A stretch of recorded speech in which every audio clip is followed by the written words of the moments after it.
Good morning students, welcome back. I am Abrar Ahmed. Today we are going to start class 11th physics unit 7 properties of bulk matter. Unit 7 properties of bulk matter, chapter 9 mechanical properties of solid. So let's start class 11 physics properties of bulk matter, chapter 9 mechanical properties of solid. So our first topic is deforming force. Our first topic is deforming force. So there are two types of force. First force is when we apply the force on a body, then direction and position of the body change. We can understand with the example. For these are the body, this is the body. When we apply force on this body, then position of this body change. It will come here. So this is called this is called changing position body. This is called changing position. Our first topic is deforming force.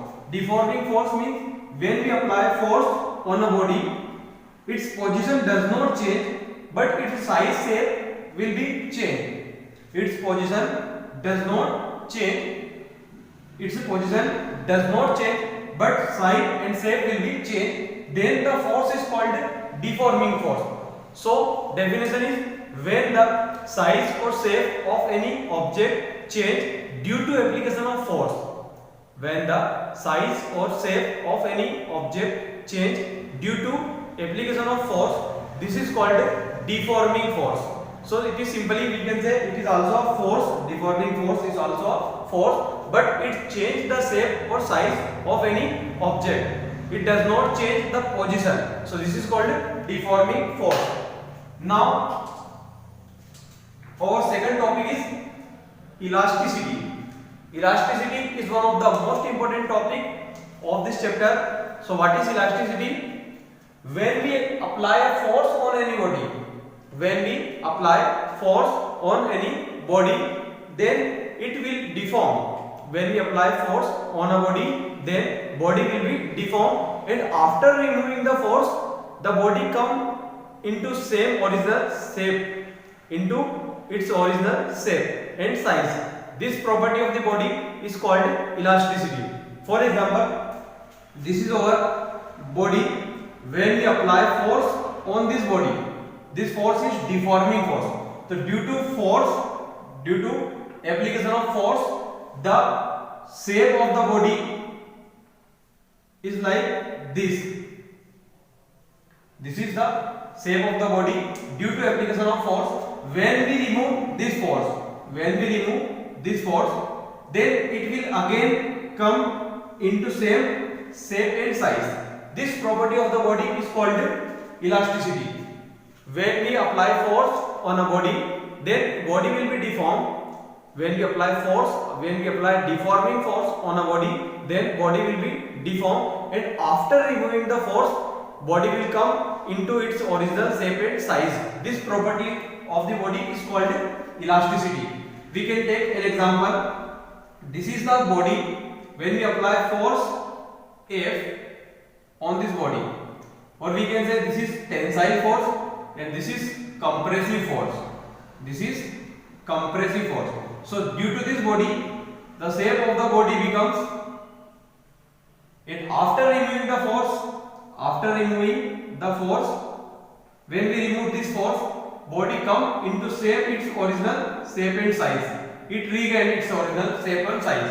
So when we apply deforming force on a body, it deform, and after removing the force, it regain its original shape and size. This property of the body is called elasticity. Rubber is the best example of elasticity. Our next topic is plasticity. So what is plasticity? We can understand plasticity with the example. Suppose this is an object. When we apply force on this body, when we apply this is the compressive force and this is tensile force. So when we apply compressive force on an object, then shape of the body will deform. The shape of the body is like that. This is the body, and after removing the force, it does not regain its original shape. It does not regain its original shape and size. This is called plasticity. Definition is, when we apply deforming force on a body, when we apply deforming force on a body, it deforms due to application of force, but after removing the force, body does not regain its original shape and size.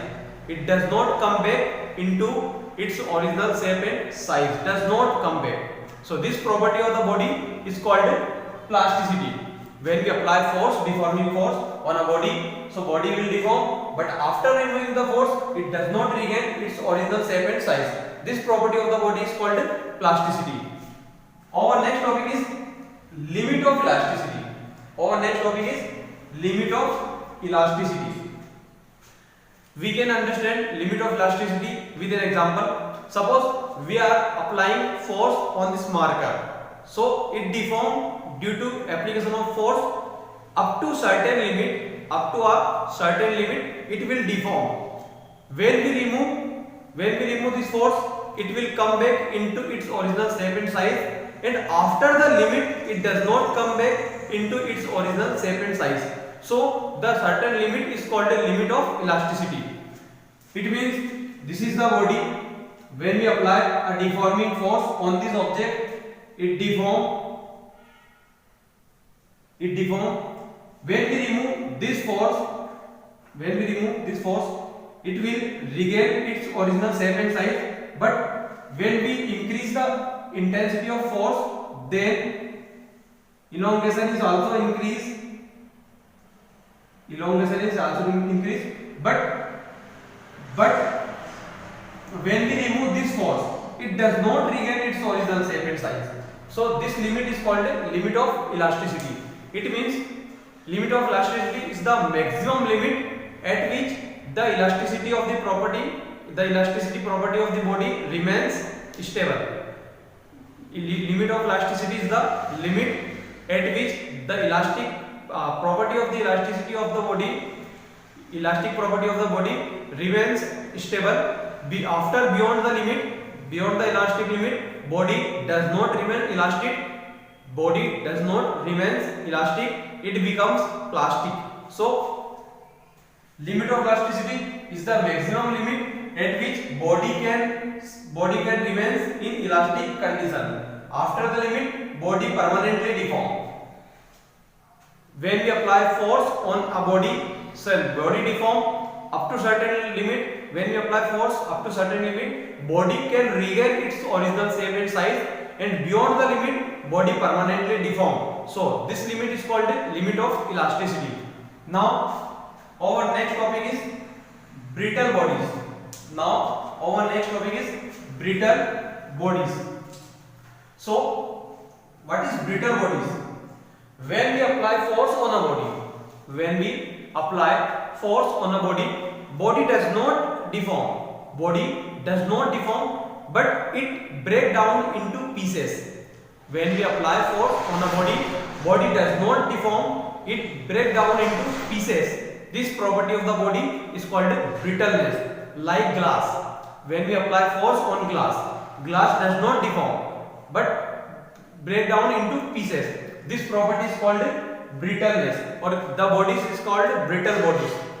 When we apply force on a body, then body break down into pieces. This property is called brittleness. So glass is the best example of brittleness, because glass is brittle. When we apply force on a glass, then it does not deform. It break down into pieces directly without deforming. So this body is called brittleness. Now our next topic is stress. We can understand stress. Suppose this is an this is a body. When we apply an external force on this body, then according to Newton's third law, every action there is an equal and opposite reaction. Newton's third law, every action there is an equal reaction. To every action there is an equal and opposite reaction. So when we apply force F on this body, then an opposite force F developed at this surface. Similarly, when we apply force F on this surface, an opposite force F is developed in this surface. Both the force are equal and opposite in nature. These are acting toward the body, these are acting away from the body. So both are equal and opposite. So this internal force per unit area is called stress. It is denoted by sigma. So stress is equal to this internal force per unit area. Stress is equal to internal force per unit area. So stress is the internal force. It is the internal force, not an external force. But we know that internal force and external force are equal, and internal force cannot be calculated directly. So we are taking an external force. So stress is the internal force per unit area. Stress is the internal force per unit area. The internal force per unit area is called stress. Internal force per unit area is called stress. It is denoted by sigma. Now, after stress, our next topic is strain. So, what is strain? Our next topic is strain. So, we can understand strain with an example. Suppose this is the body, this is an object. When we apply force on this object, it deform the shape of the body change. This is called its original length L, and this is called deforming length. So strain is change in length divided by original length.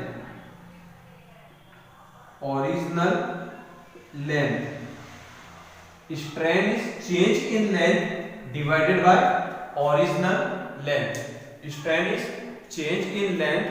by original length. We can understand with another example. Suppose this is the body are suspended with a heavy block. So due to suspension, its length will be increased. So this is its original length L, and this is the change in length dl or delta L. So strain is change in length divided by original length, and it is denoted by E, small e. So strain is the change in dimension. We can say dimension. Change in dimension divided by original dimension is called strain. So this is the original length. And this is the change in length. So strain is the change in length divided by original length. Now, our next topic, Hooke's law. Hooke's law is very most important for 11th class. So we can understand Hooke's law. Hooke's law, stress is directly proportional to strain. According to Hooke's law, stress is directly proportional to strain. Because obviously, force is much, stress is much, then elongation is more. So we can say stress is directly proportional to strain. According to Hooke's law, stress is directly proportional to strain. And you know that when we remove this proportionality sign, a constant comes. This constant is called Young's modulus of elasticity. This constant K is called Young's modulus of elasticity. So according to Hooke's law, stress is directly proportional to strain, and stress is denoted by sigma, strain is denoted by E. So stress is directly proportional to strain, and we know that when we remove this proportionality sign, a constant K is come. This constant K is called Young's modulus of elasticity. This is our Hooke's law. Stress is directly proportional to strain. This is our Hooke's law. Now our next topic, ductility. Our next topic, ductility. So ductility is the property of body. Ductility is the property of body, or we can say it is the property of object when we apply a deforming force. When we apply a deforming force, then body can be take the shape of wire. Body can deform in the shape of wire. For example, this is our body. When we apply a deforming force, so this body can converted in the shape of wire. This is body. So this property of the body is called ductility. When we apply force, deforming force on any object, then object can take the shape of wire. Object can deform in the shape of wire. This property is called ductility. This property is called ductility. Now our next topic is malleability. Our next property is malleability. Next property is malleability. So when we apply force, continuously force on this object, so this object can be deformed in the form of sheet. When we apply deforming force on an object, so object can deform in the form of sheet, plain sheet. This property of the body is called malleability. So this is the property. The property can be deformed in the form of sheet.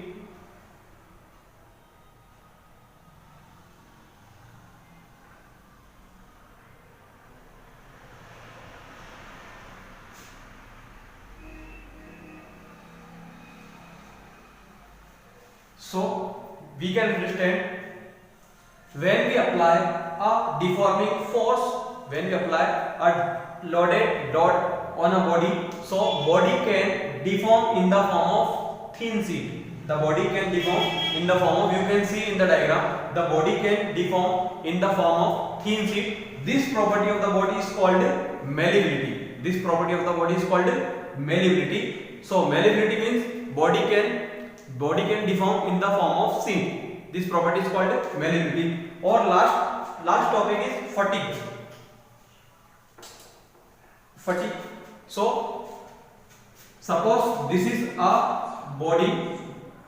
This can bear a load more than F. This can bear a load more than F. This body, the capacity of the body is more than F. So this can be easily bear the force F.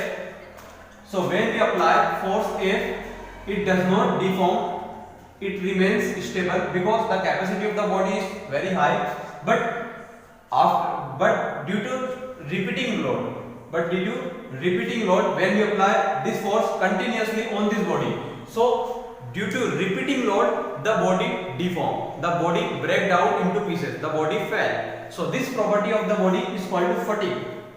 The property of the body is called fatigue. So fatigue means repeating loading. Fatigue means repeating loading. Due to repeating loading, body deform. Due to repeating loading, body deform. Then the property of the body is called fatigue. Due to repeating load. Due to this force F, body cannot be deformed because the capacity of the body is more than this F. But due to repeating loading or continuous loading on any object, the body deform. So due to this continuous loading, the body can be converted in this shape. Due to continuous loading, repeating loading, the body can change its shape. This property of the body is called fatigue. So this is our mechanical property of solid. Our first topic is deforming force, second topic is elasticity, third topic is plasticity, fourth is limit of elasticity, fifth is brittle bodies, sixth stress, seventh strain, eighth Hooke's law, ninth ductility, 10th malleability, 11th fatigue. So deforming force is the force which can change the shape or size of the object. Elasticity is the property of the body.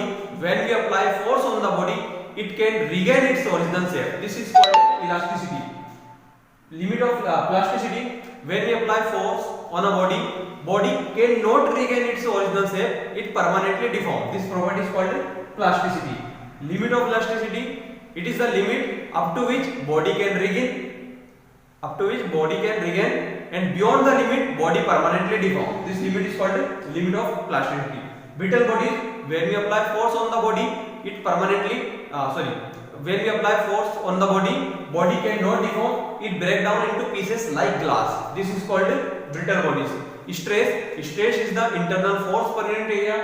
Strain is the change in length to the original length. Hooke's law: stress is directly proportional to strain. This is called Hooke's law. Ductility: the property of the body to change in the shape of wire, to convert in the shape of wire. Malleability: body can change into thin sheet. This property of the body is called malleability. Fatigue: due to continuous loading, the body fell. Due to continuous loading, body fell. This property of the body is called fatigue. So here this chapter is completed, mechanical property of solid. So we will start our next chapter in next video. I hope you are understanding and enjoying. Thanks for watching.